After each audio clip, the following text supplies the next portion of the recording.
대검찰청 홈페이지에는 이렇게 적혀 있습니다. 검찰은 사회 질서를 확립합니다. 검찰은 부패를 척결합니다.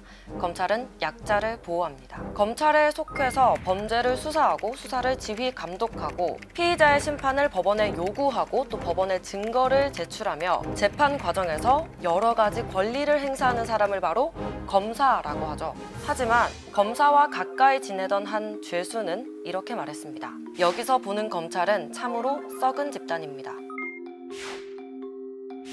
여자들 중에 에이스로 좀 미리 골라놔봐. 2016년 이 말을 한 사람은 엘리트 검사라 불렸던 김형준 부장판사였습니다. 고교동창 A씨와 여성 접대부가 나오는 술집에 가기 전에 보낸 카톡이죠. 김 검사가 성매매를 뜻하는 2차까지 한 증거도 있습니다.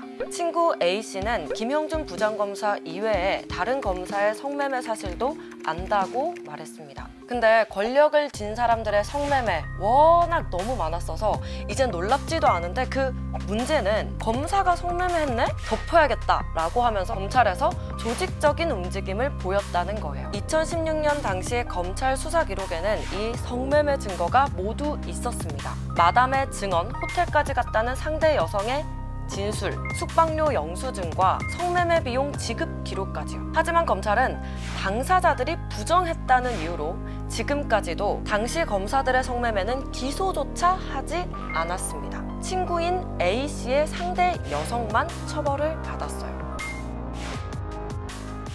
2009년 검찰이 잠재적 대통령 후보였던 한명숙 전 총리를 기소합니다.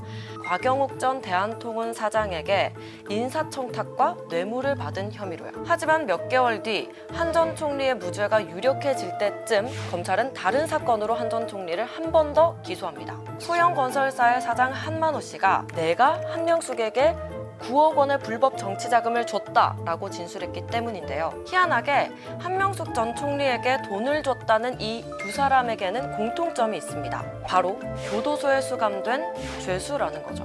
1차 뇌물 사건의 곽 사장은 비자금으로, 2차 뇌물 사건의 한 사장은 사기죄로 교도소에 있으면서 한 전 총리에 대해 진술했습니다.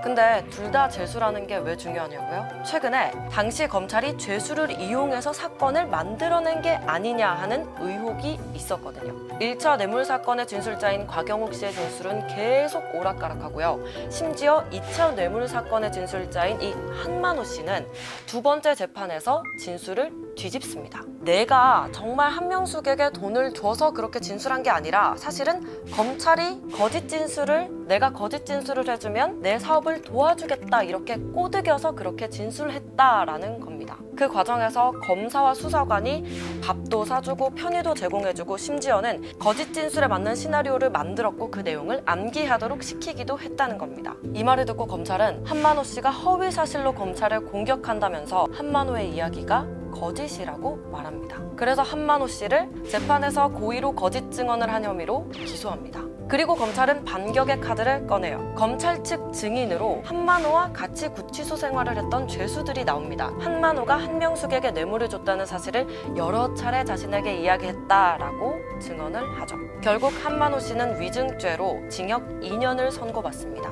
하지만 놀랍게도 이 한만호 씨와 가까웠다는 죄수들의 증언도 검찰로부터 만들어졌다는 의혹이 제기됐습니다. 죄수들의 증언 전에 검찰이 그들을 따로 불러서 거짓 증언을 부탁 및 협박을 했고 죄수들은 검찰이 작성해놓은 대로 진술을 연습하고 또 연습한 대로 법원 증언대에 서서 이야기했다는 거죠. 이게 사실이라면 검찰이 죄수와 사건을 공모하고 거짓 증언까지 하도록 한 어마무시한 사건인데요. 이 사건들 아직은 PD수첩과 뉴스타파의 취재 결과일 뿐입니다. 물론 단순 의혹일 수도 있고요. 이 의혹들을 검찰은 부정하고 있어요. 우리도 제발 검찰이 이런 일을 벌인 게 아니라고 믿고 싶습니다. 하지만 우리는 의문을 가질 수밖에 없습니다. 검찰이 일반인의 범죄 혐의를 재판에 넘긴 비율은 40%지만 검사의 범죄는 0.13%만 재판에 넘겼고요. 검찰이 죄수들에게 접근해서 자신이 맡은 사건을 조사하게 하고